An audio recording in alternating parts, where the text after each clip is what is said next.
Welcome to Credit Union TV, episode number 1 of Turn Up the Volume podcast. My name's Liam Boyle, the host, and also the founder of Credit Union TV. Today I'm joined by Dan and Imogen from Suits Me. Suits Me are actually the headline sponsor, so a massive thank you to you guys for your early support. Before we dive into it, I just want to say a big thank you to other sponsors. So Drova is our headline sponsor for the roadshow, which we're about to embark on over the next few weeks. But we've also got some supporting partners as well in Cuto, Fern, Not the Odd One Out, Thomas Bradley and Co, Swoboda Research. Without these guys' support, we wouldn't be able to be here today with the podcast, and we wouldn't be able to support as many credit unions on the roadshow either. So a massive thank you, Dan, Imogen, everyone that Suits Me. It's much well appreciated. Over to yourself, Dan. You want to give us a bit of an intro to yourself, who you are, and your role at Suits Me. Yep. So my name is Dan. I'm a head of credit union partnerships at Suits Me.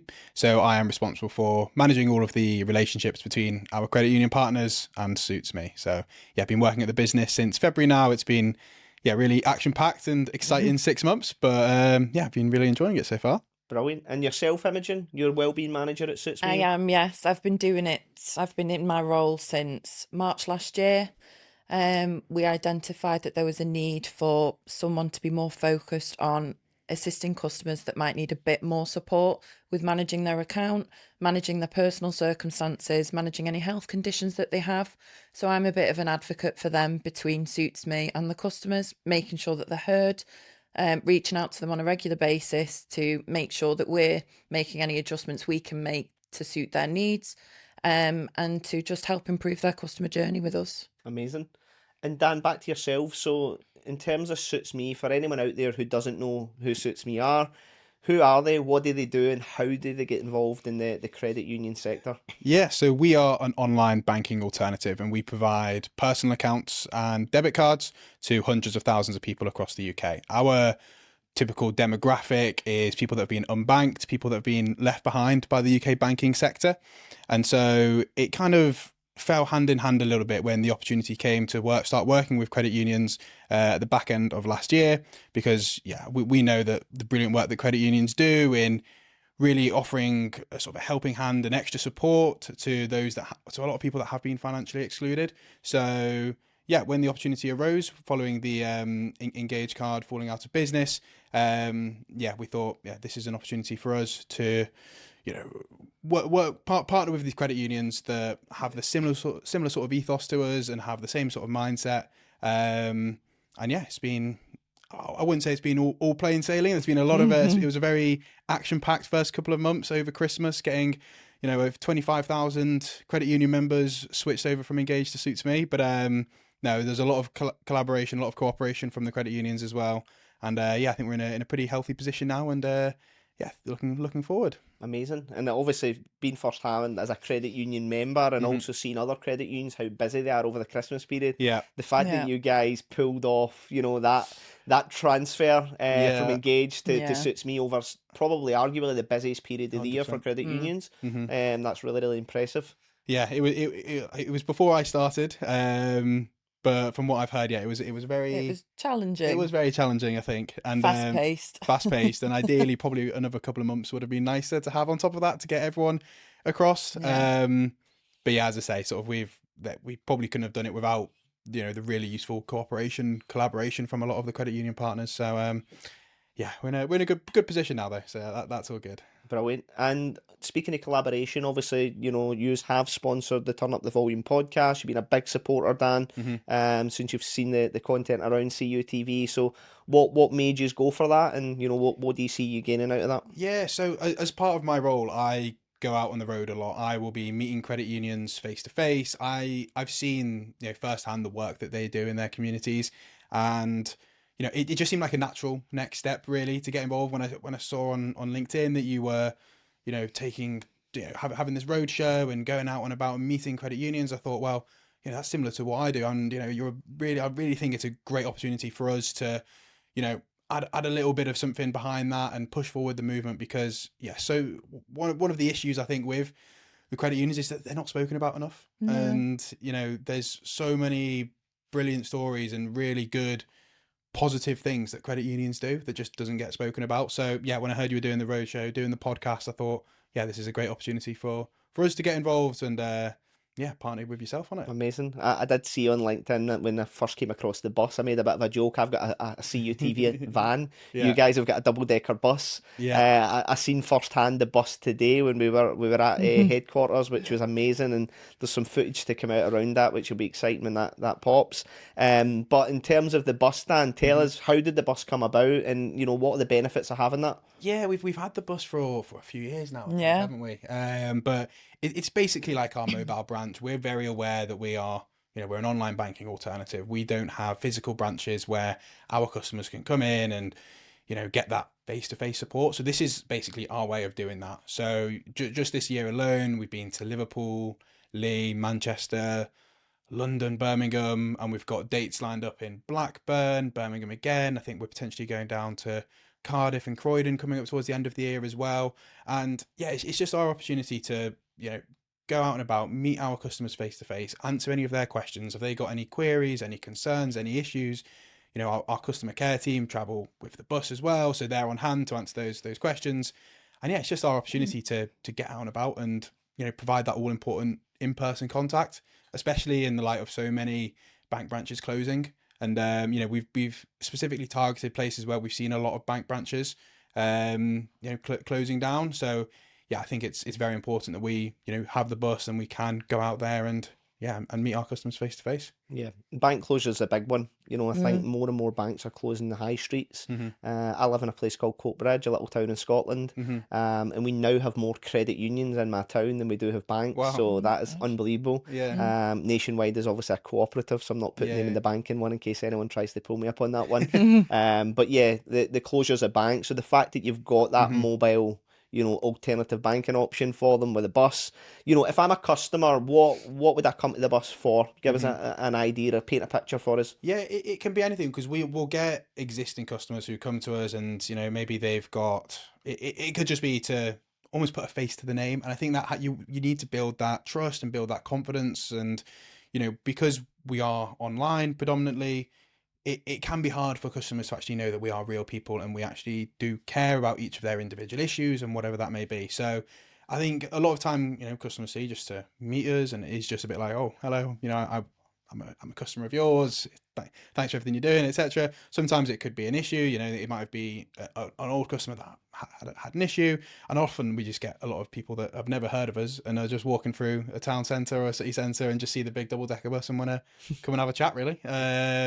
So yeah, we get all sorts that come across. And it's also a good PR stunt, which is obviously the best bit about it. I think it's a marketing genius, to be honest. I've not seen any other bus in that capacity being used, which is fantastic branding. I think we're definitely unique in that sense. I'm not sure many places do take their bus out on a bit of a road trip, but and they're not cheap. No, they're not. That's for sure. In terms of some of the stuff you described then would maybe have people thinking that there's potentially an overlap between credit unions and Suits Me. So how can they complement each other? What synergies there? And, how could you put that kind of truth and myth to bed? It's definitely, I would never say that we are in competition with credit unions, not at all. I mean, primarily credit unions do a brilliant job of supporting their community with whether it's lending products, saving accounts and things like that. Our product, if you like, it's a very straightforward. It is a current account with a debit card, and the way I see it, sort of complementing the credit union package that they can provide to their members, is you've almost got like a three-pronged sort of package that you can provide to their members, which is the savings, the lendings, but then you can also get a debit card and a current account for you to receive wages, pay your bills, make payments to other people, and just have that everyday current account that you need just to in our society. And people sometimes worry about fees then. So they maybe question, why would a credit union team up with a commercial business like Suits Me when it's member owned and it's not for profit, etc. So how could we kind of put that misconception to bed? Yeah, I think it's an interesting question. We are a commercial business, and the credit union it's member owned. It's not for profit, but when we share like this sort of the same common goal, we're very much a people first business, and we're all about financial inclusion. That is what our whole business is built off. And again, credit unions are all about sort of financial inclusion within sort of local communities. So us partnering together, I think it makes sense because we do share that sort of like common goal and a common approach to things. We're very much a people first and customer first business. Amazing. And so why would someone set up a Suits Me account rather than a basic bank account then? Yeah, I think with the fact of the matter is not everyone can set up a basic account with on the high street. They've not got a driving license or passport, which the vast majority of high street banks require you to have. I think I saw a stat the other day that over 11 million people in the UK do not have a driving license or a passport, which is, it's an alarming amount of people, and for so many they would be excluded from sort of the high street banks. So we accept over 25 types of no photo ID, so we're much more flexible on that. Again, we don't run credit checks, so if people have had, maybe that something's happened in the past, it would probably stop them from actually getting a current account with some of the high street options with us. Then we're not excluding them just for that sort of thing. So it's almost like a last attempt or a last chance at, which aligns really well with the credit union sector, because my own credit union, we serve the financially excluded, and we are their last chance of getting, any type of finance. So it seems that there is definitely synergy there. Yeah, 100%. From your point of view, Imogen, obviously being a wellbeing manager then, so what does your role involve on a day-to-day basis? So on a daily basis, I reach out to customers that we have identified might benefit from some additional support from us. I contact them whichever way they prefer. That could be via phone or via email. Just check in with them, make sure that we're meeting their expectations, if there are any adjustments that we can make for them. I frequently liaise with other departments as well. So I work closely with Dan. Yeah. If I identify that a credit union might be able to support a customer a little bit better, I'll speak with Dan and he will speak with the credit union that supports that customer. If I see that a customer might need a bit of support with a dispute that they've raised or with anything that's gone on with their account being suspended, something like that, I can be a bit of an advocate for them within the business and make sure that their points are being heard and that they are being treated fairly, as we can see that in other high street banks where they have been maybe financially excluded, they haven't had the same voice that someone else might have got. So what do you see as the sort of main challenges then for maybe vulnerable people in financial services? What are some of the stuff that you are seeing at your side? It's lack of access to the same services that people without those additional support needs have. We can say that there's a very strong pattern between financial security and mental health, and there is a huge impact on people's mental health if they don't feel financially secure.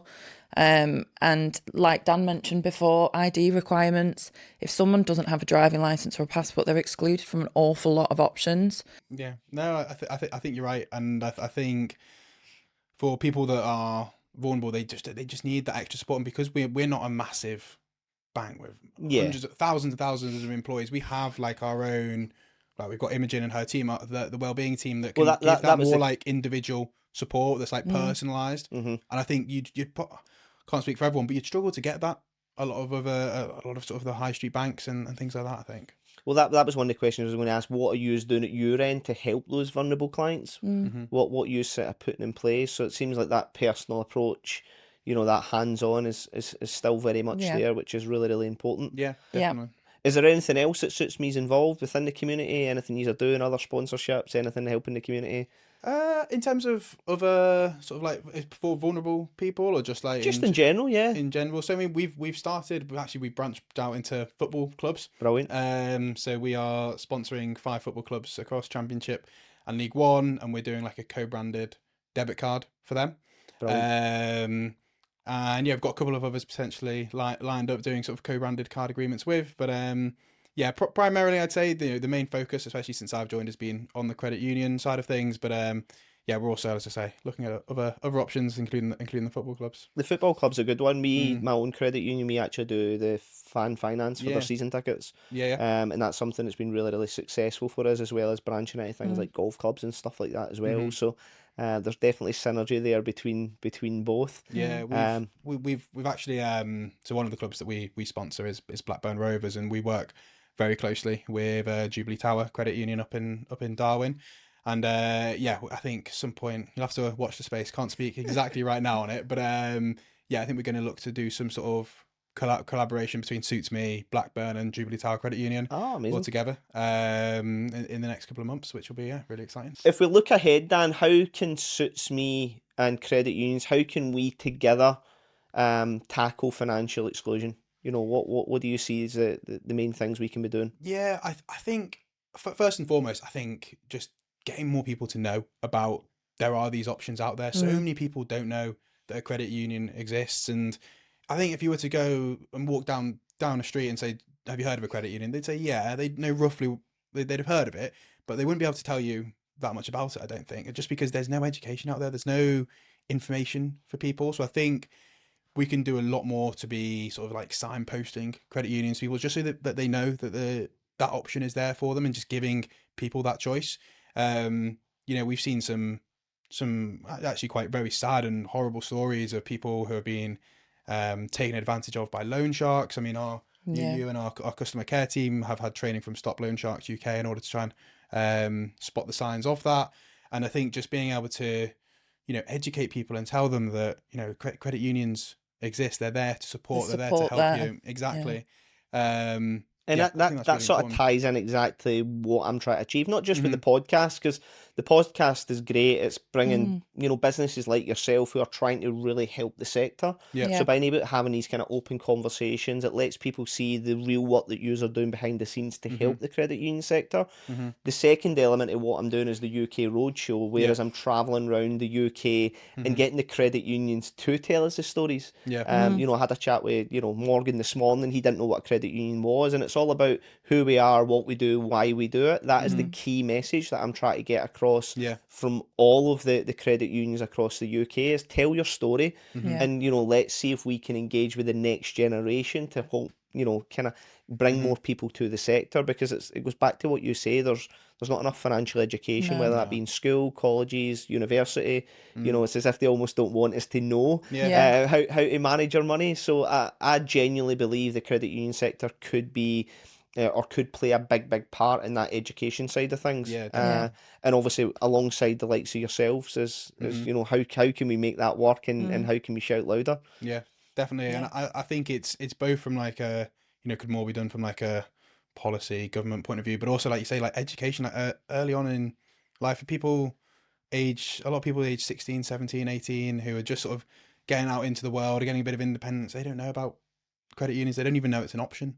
So Yeah. like, I think so much more can be done to educate people at like a younger age, especially, just so that they can then tell other people about this. And again, it stops people from feeling like they've got no other option. They resort to having to deal with loan sharks and things like that, and it's the last thing that anybody wants. Like, you know, there are ethical, affordable options out there, and it's just not nearly enough is being done just to educate people about that on a whole national scale, really. Yeah, and I said that to my wife one day, is like, it's weird that growing up, like, you just automatically follow like your parents or whatever, and the banks just automatically get you as a customer.